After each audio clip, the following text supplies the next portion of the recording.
Kim families యొక్క secret డిజ్నీల్యాండ్ పర్యటన చేద్దాం. నార్త్ కొరియాలో దీన్ని ఒక విఐపి ప్రిజన్ అని చెప్పి మాట్లాడతారు ఫ్రెండ్స్. నార్త్ కొరియా అనంటే మీకు అందరికీ గుర్తొస్తుంది ఏందనంటే ఆడ జనాలందరూ తాగే సూపు గడ్డి సూపు తాగుతారు.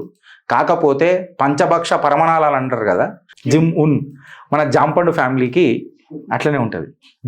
దేశమే ఒక ప్రిజన్ అని అంటారు. ఇది కంప్లీట్ దేశమే ఒక ప్రిజన్. నన్ను అడిగితే ఈడికేనున్న డెమోక్రసీ కత్రేమే హే అని చెప్పి మాట్లాడతారు చూడు. వీళ్ళని అందరిని ఒకసారి నార్త్ కొరియాకు ట్రైనింగ్కి పంపించుకొని రావాలి.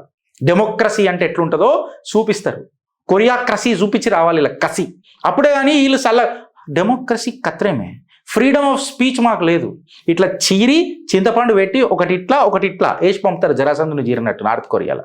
మీకు నార్త్ కొరియాలో ఎట్లుంటుంది అంటే ఫ్రెండ్స్, తెవుగాక్ అని ఒకటి ఇట్లా ఉంటుంది అనమాట. దాన్ని తెవుగాక్ అని అంటారు. అంటే లగ్జరీ కంపౌండ్స్ ఉంటాయి, ఎక్స్క్లూజివ్ ఉంటాయి. అందులో కిమ్ ఉంటాడు అనమాట.